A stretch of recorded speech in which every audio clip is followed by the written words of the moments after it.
Jamie, you're back. You got the all clear today. How significant news is that for us today? Oh, brilliant news. Absolutely fantastic news. Went to see the doctor today, got the scan results back, and he said it couldn't have been any happy with it, really. So, music to my ears, big beaming smile on my face all day, and I just can't wait to get ripped in now. That makes two of us, you know. Exactly, mate, exactly. We've been waiting a long bloody time for you, pal. Let's get you on the field. Exactly. Hey, I say, mate, so big news. How long? What's Wardy saying? Well, Wardy, obviously the S&C guru, we've been liaising already now, so I'll be straight off onto Wardy, getting a plan of action together, what we can do. So I'm going to start running tonight, integrating a bit of running back into it. Straight away? Straight away, mate, no rest for the wicked. Jamie's back. He's got me straight away, and we're not messing about now, we're not playing games, so yeah, ASAP. Well, that's great news. Just building into the start of the season, Jamie, what do you think so far? Yeah, I think we've been all right, I think we've been okay. We had a long pre-season, plenty to learn, plenty to take on board for lads, but I think they've implemented a lot of them things well. I think we're a lot scratchy at first game against Dewsbury, obviously disappointed with that loss. But we've got 4 points from us next two games, Whitehaven away, which is always a tough ask, and on a probably less than below par pitch. Lads come away with 2 points, scored 5 tries, couldn't kick a goal for Toffee, but... Talking of goal kicking, James, you just have a look over here. Exactly. There's 2 or 3 of the boys just having a practice. Who do you think's going to get the nod this week? Because obviously we didn't kick a goal.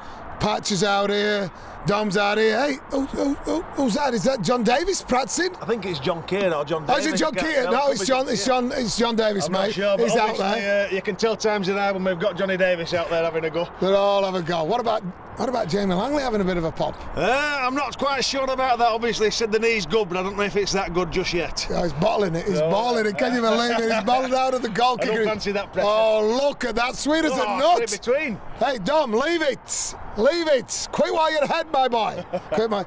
Hey, mate, there's a couple of questions. I've got one here from Daniel Fowler. Jamie, the biggest match you've ever played in and the memories? Biggest match I've played in? Played in a few finals. I've been fortunate enough to play in a lot of good teams over the years. Probably 04 and 05, we played in 2 grand finals. Leeds both times, they beat us in 04.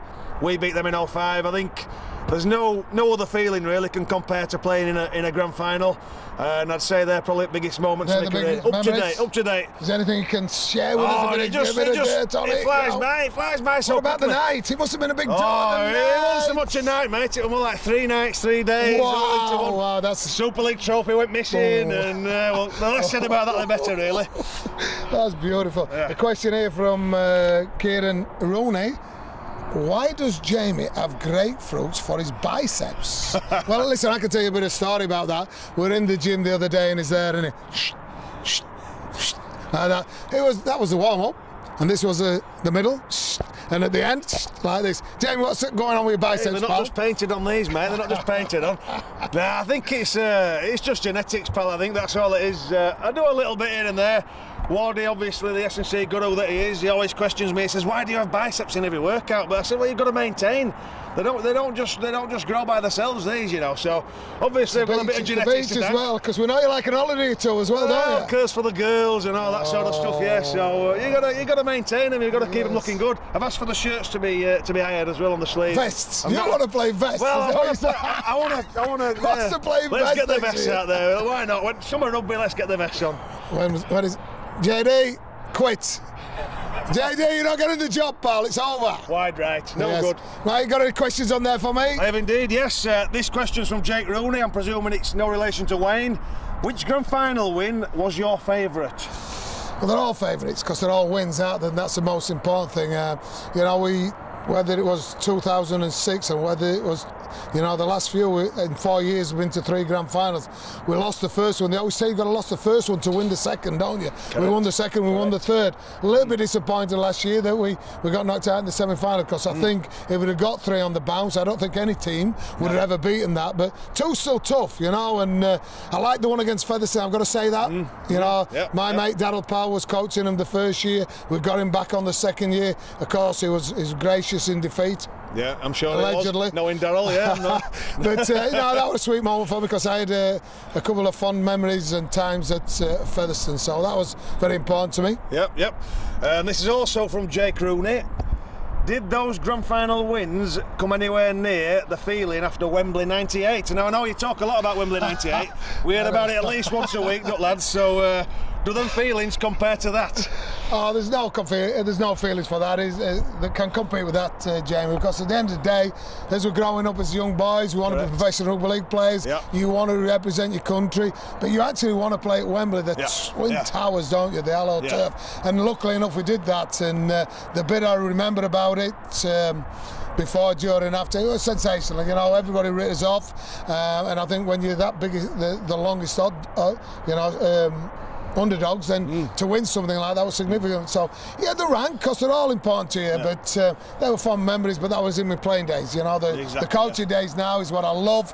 I think, correct. Especially the winners. And it's about winning, isn't it? And there's nothing for losers in the grand final. I remember that from the years ago. The winners, the Challenge Cup final. I've been to that and won it, and you know, the rest is history, I guess. Correct. Exactly. Okay, we've got a couple more questions coming out here from Nathan Aglington. Yeah.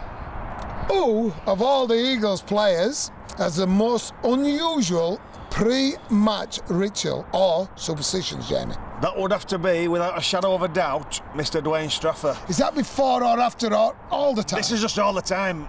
You could watch Straff, you could sit there and watch him all day and be entertained. He's just one of them sort of blokes. He's always up to something, he's always talks to his son, muttering, always looks deep in thought, always looks like he's got a chip on his shoulder.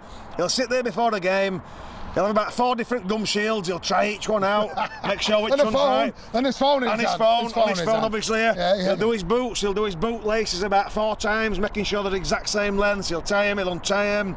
The man has so many rituals, it's unbelievable. He always looks like he's got a weight upon his shoulders, but he's just amazing to watch. I think they should film him. You should film him for a documentary, it'd be brilliant. You think we could do that? I think we'll probably do that on the next Langers and Tubbs. We could have him in here talking about his superstitions and things like that. Correct. If we've got long enough, if the film will last long enough. Okay, mate, last question is, what is your guilty pleasure? This is from Helen. Guilty pleasure now then. So I'd probably say one of my main passions in life is food. I like my food. Obviously, being a professional rugby league player, you can't always eat what you want, and you've got to be strict with the nutrition, and Wardy's listening over there, so I better be careful what I say. So I'd say on the weekends I always allow myself a little bit of a cheap meal. So it's either I love a good sirloin steak, I love a good steak, and I love some chips. So steak and chips, or a pizza, a nice pizza. I'd say you can't beat it really. So I'll look forward to weekends. Obviously it's game day, so that's the first thing, and then after game day I get my cheat meal. So it's a double whammy for me. Well, did you know, and I don't know if people know this, Keith Senior allegedly tweeted that he had a Burger King on the bus on the way back from Whitehaven. I don't believe it. No. Honestly, it's a ruling. Let's check this out. He's an athlete, he's Keith, and I don't believe it. But did you see that tweet? Also, that picture when actually he was questioning the fans. He were having a bit of a debate with the Whitehaven fans. Did you see it? I saw it. What is he saying? I've no idea, but he's an angry man. He's Keith. He's an angry man. He don't take much to rile up. So yeah, I've seen that. Probably a few choice words said, and he'll have flipped his lid. It don't surprise me with Keithy. Hey, mate, there's a double header, and second double header at the Keep Moat of the weekend. Doncaster player Lee gives a bit of an insight to see where Lee are at this moment in time. Yeah. And then we've got a tough task against a rampant at the moment in time Batley, who are going really, really well. What's your thoughts? I think it's going to be great. I think it's just a rugby league bonanza. Why not? It's just for fans, neutral fans who haven't got a game to go to. £20, you get a true double header. You get to watch some top rugby league, some top sides, hopefully in some good conditions at a great stadium. I mean, it's a win-win for me. Obviously, Lee are doing great as expected. I think Doncaster, they're on their own turf. They look pretty good against Featherstone. They'll be looking to improve. And obviously, Batley Bulldogs, I mean, yeah, they're just sitting below us at table. They're playing really well. I think they seem to be responding really well to JK. So, yeah, it's going to be a tough challenge for us. And I think it's one that the lads are really looking forward to. There's another rumour coming hot off the press. And I haven't seen him here yet. But the Batman, and I said Batman. The real Batman. The real Batman is returning tonight. On the training field. Have you seen anything of him? I've not seen anything, but I've heard a few rumours myself. There's a few mutterings in the changing rooms and one thing or another. So it could be. The Sheffield Eagles' very own superhero has returned. The real Batman. Watch this space. Join the journey.